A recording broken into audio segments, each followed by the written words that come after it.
Pada suatu pemerintahan daerah, biasanya kita mendengar istilah tim ahli kepala daerah. Ada juga tim percepatan pembangunan daerah atau disingkat TP2D.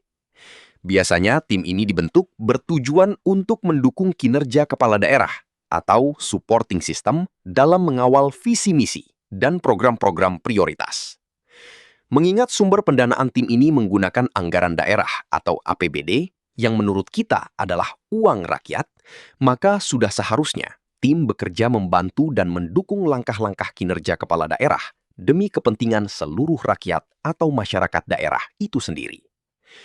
Meski secara umum tujuan pembentukan tim ahli ataupun TP2D sama, yaitu mendukung penyelenggaraan pemerintahan, namun berdasarkan fungsi dan karakteristiknya, ada beberapa hal perbedaan dari kedua tim ini. Pertama, tim ahli kepala daerah. Tim ini fokus memberikan saran, masukan, pertimbangan, dan analisis teoritis maupun teknis dalam bidang spesifik.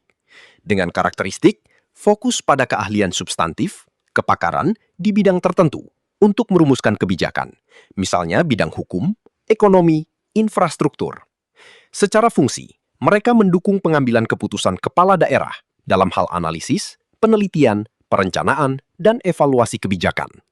Contoh dari tim ini adalah kelompok pakar DPRD atau tenaga ahli gubernur. Yang kedua, tim percepatan pembangunan daerah atau TP2D. Tim ini berfokus pada percepatan pelaksanaan program pembangunan strategis dan memastikan visi misi kepala daerah tercapai. Dengan karakteristik fokus pada operasional, pendampingan, dan pengawalan kegiatan pembangunan di lapangan, serta membantu memecahkan hambatan dalam pelaksanaan pembangunan daerah.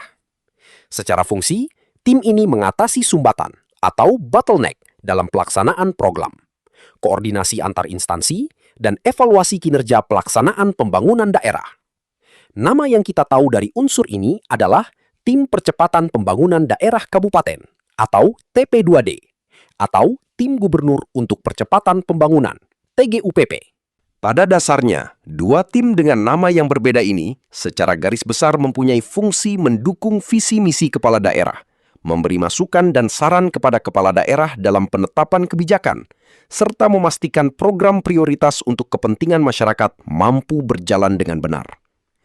Pada saat pemimpin daerah membuat suatu kebijakan yang dirasa kurang berpihak pada masyarakat, maka disinilah peran tim ini untuk mengingatkan, menyarankan, atau memberi masukan agar arah kebijakan bisa benar-benar kembali mengarah untuk kepentingan masyarakat.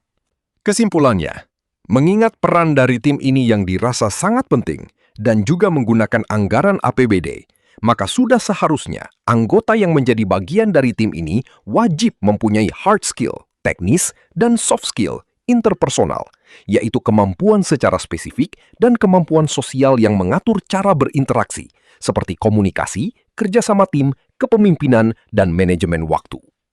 Akan lebih bijak jika kepala daerah menyaring calon anggota tim ini dari para putra-putri daerah yang mempunyai keahlian spesifik dan kecerdasan dalam berpikir realistis, karena secara otomatis akan lebih memahami situasi dan kondisi daerahnya, sehingga segala kebijakan yang akan diambil kepala daerah mampu tepat sasaran, dibanding perekrutan anggota dari luar daerah yang belum tentu memahami karakter dari daerah tersebut.